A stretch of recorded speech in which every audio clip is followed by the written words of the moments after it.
Oke, selamat siang anak-anakku. Hari ini kita belajar seni budaya, yaitu tentang bagian C ya. Yang punya fotokopian silahkan dibuka, ada di halaman 22. Medium, bahan, dan teknik. Nah, jadi di sini yang pertama ada medium dan bahan karya seni rupa. Bahan berkarya seni rupa adalah material habis pakai yang digunakan untuk mewujudkan karya seni rupa tersebut. Sesuai dengan keragaman jenis karya seni rupa, bahan untuk berkarya seni rupa ini juga banyak macam dan ragamnya. Ada yang berfungsi sebagai bahan utama atau medium, dan ada pula sebagai bahan penunjang. Sebagai contoh, pada umumnya perupa membuat karya lukisan menggunakan kanvas dan cat sebagai bahan utamanya, serta kayu dan paku sebagai bahan penunjang. Kayu digunakan sebagai bahan bingkai atau spanram untuk menempatkan kanvas dan paku untuk mengaitkan kanvas pada permukaan kayu bingkai tersebut. Oke ya, jadi contohnya tadi misalnya karya lukisan.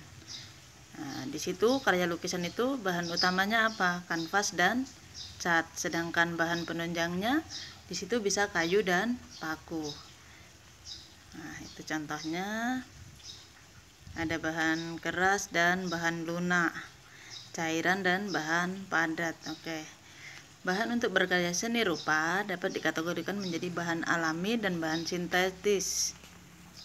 Berdasarkan sumber bahan dan proses pengolahannya, bahan baku alami adalah material yang bahan dasarnya berasal dari alam. Bahan-bahan ini dapat digunakan secara langsung tanpa proses pengolahan secara kimiawi di pabrik atau industri terlebih dahulu. Adapun bahan baku olahan yaitu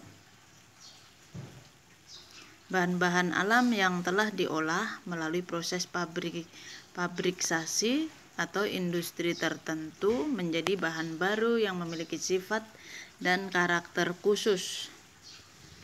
Berdasarkan sifat materialnya, bahan berkarya seni rupa ini dapat juga dikategorikan ke dalam bahan keras, bahan lunak, bahan cair, dan bahan padat dan sebagainya.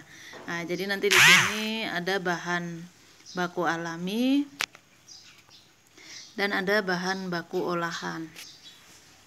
Contohnya di sini nanti ada bahan keras dan bahan lunak, kemudian ada bahan cair dan bahan padat. Ada contohnya di situ. Kemudian yang kedua, alat berkarya seni rupa. Alat untuk berkarya seni rupa sangat banyak jenis dan ragamnya. Beberapa karya seni rupa bahkan memiliki peralatan khusus yang tidak dipergunakan pada jenis karya lainnya. Akan tetapi ada juga alat atau bahan yang dipergunakan hampir di semua proses berkarya seni rupa. Alat-alat tulis atau gambar misalnya adalah peralatan yang digunakan dalam proses pembuatan hampir seluruh jenis karya seni rupa, terutama saat membuat rancangan karya seni tersebut. Oke ya. Jadi nanti kita bisa pelajari bahan-bahan alat utama yang digunakan. Ada alat-alat bantu, yaitu misalnya di situ alat-alat yang bersifat penunjang, dan di situ ada alat-alat bantu yang lainnya. Nah, kemudian yang ketiga, teknik berkarya seni rupa. Dalam membuat karya seni rupa murni atau terapan dibutuhkan keterampilan teknis menggunakan alat dan mengolah bahan untuk mewujudkan objek pada bidang garap. Sebagai contoh, untuk mewujudkan sebuah objek dalam karya lukisan, seorang perupa atau seniman lukis dituntut menguasai keterampilan teknis, menggunakan alat atau kuas, dan mengolah bahan atau cat pada kanvas atau medium. Seorang pematung dituntut menguasai keterampilan teknis, menggunakan alat memahat dan mengolah bahan kayu untuk mewujudkan karya seni patung. Oke, jadi di sini ada, kalau pelukis berarti di situ dituntut menguasai keterampilan menggunakan alat atau kuasnya. Kemudian kalau pematung berarti di situ harus menguasai keterampilan dalam memahat atau mengolah bahan kayu. Oke, jadi kita bisa lihat di situ ada proses membatik. Kemudian yang kedua itu membuat sketsa, kemudian yang ketiga ada menganyam. Nah, di situ ada tugas, tapi kita lewati dulu saja. Kita lanjut di proses berkarya seni rupa. Karya seni rupa dua dimensi tidak tercipta dengan sendirinya. Pembuatan karya seni rupa dua dimensi dilakukan melalui sebuah proses secara bertahap. Tahap dalam berkarya ini berbeda antara satu jenis karya dengan jenis karya lainnya, mengikuti karakteristik bahan, teknis, alat, dan medium yang digunakan untuk mewujudkan karya seni rupa tersebut. Nah, jadi di situ kita bisa lihat, nah, oke, di situ ada karikatur proses berkarya seni rupa, mulai dari memperoleh ide dan gagasan hingga terwujudnya karya seni rupa gambar sedemikian rupa sehingga siswa tertarik untuk mencoba menafsirkan dan mendeskripsikan proses berkarya tersebut. Nah, itu pertama dia memikirkan ide, kemudian muncul ide cemerlang itu yang gambar lampu, kemudian di situ dia menyusun.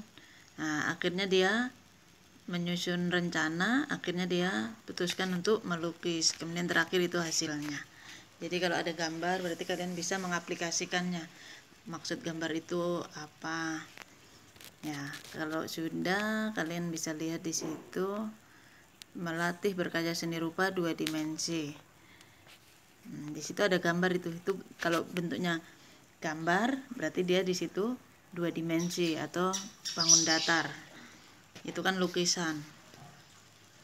Karya seni rupa dua dimensi dengan objek benda mati. Nah, itu kalau benda mati yang di atas itu gambar teko, kemudian ada kursi, itu berarti seni rupa dua dimensi, objeknya benda mati. Sedangkan kalau benda hidup ya ini yang digambar di bawahnya itu karya seni rupa dua dimensi dengan objek makhluk hidup. Berarti kan yang dilukis itu makhluk hidup, itu maksudnya manusia. Kalau kalian melukis hewan juga masuk di karya seni rupa dua dimensi objek makhluk hidup. Oke, di situ halaman 27 ada uji kompetensi.